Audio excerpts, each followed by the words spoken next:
Okay, let me give you a shorthand for three-dimensional curl. So let me first define this symbol.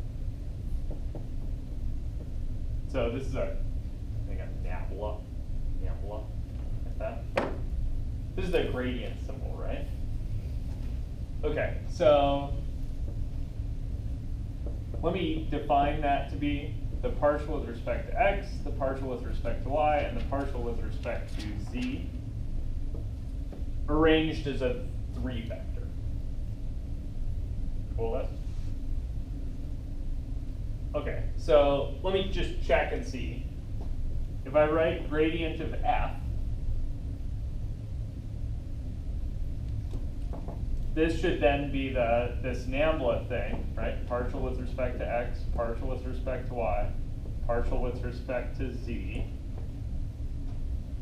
multiplied by the scalar function f of x, y, and z, right? This thing that's happening right there, that's scalar multiplication. Right? This is a numerical change. Yeah, so you just multiply this thing through, right? And you end up with the partial of x applied to f, comma the partial of y applied to f, comma the partial of z applied to f. So this notation does actually work with our usual gradient thing, where you think about this as scalar multiplication. Cool? So let me give you a shorthand for curl of a vector field f. What you do is you take your nabla thing and you cross product this with the vector field f. Does that kind of make sense? Yeah, I'll give you an example. Let me give you one more of these. There's a thing that we'll talk about maybe later today, which is the divergence of a vector field f. And to do this, you do the other operation. So what operations have I used between nabla and other things? I used scalar multiplication to talk about the gradient, right? I used cross product to talk about the curl. Dot product. Dot's the other one, right? So I'm just going to define divergence to be nabla dot producted with, what kind of thing has to go in the second slot? I'm going to dot product. Dot product of vector.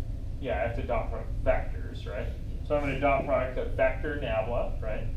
With, better be a vector field, right? Yeah. Okay. Cool with that?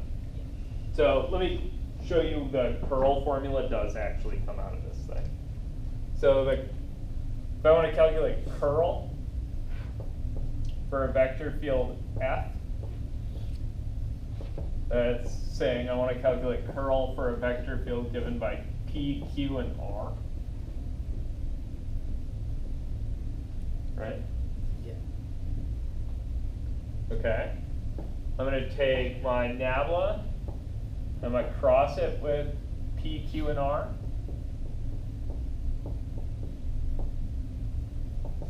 So to cross product, I need one of those, what? Yeah, matrix. Matrix thingy. And it's got to have an I, J, K in the top row. What's the middle row? Partials. Partials. So I got partial with respect to x, partial with respect to y, partial with respect to z.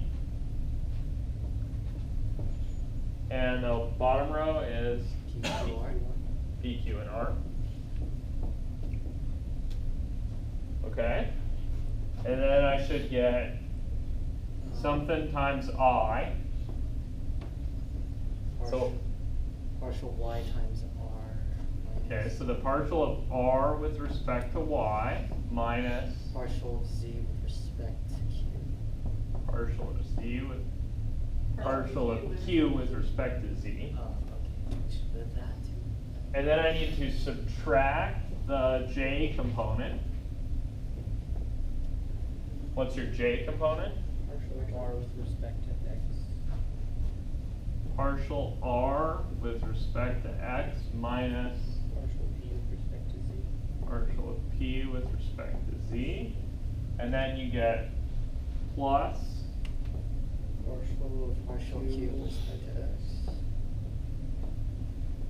minus partial P with respect to Y. perfect. Cool. Please note that's the regular two-dimensional curl, right? And the rest of it is the kind of giant three-dimensional curl formula. Cool. In the upper left there, the first, yeah. Is that just the gradient?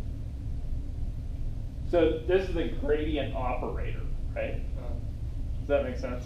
Like this thing, for me to operate it on a function f, I do scalar multiplied by a function f. Oh, I gotcha. Right, this thing without a function f doesn't tell you what you're doing the partials with respect, So it's just like an empty partial derivative. What if you multiply it by is what you do? yeah, it's like a ddx operator, right? It's the thing that means take the derivative of this. So this is the thing that means take the gradient of this, Okay. right? But I think about that in terms of scalar multiplication. If I expand that to the other two vector operations, I get a nice easy way to remember how to calculate a curl and a divergence without having to memorize this giant mess of a formula, right? Because I already know how to do cross products. Why should I reinvent that wheel? You guys see that? Other questions?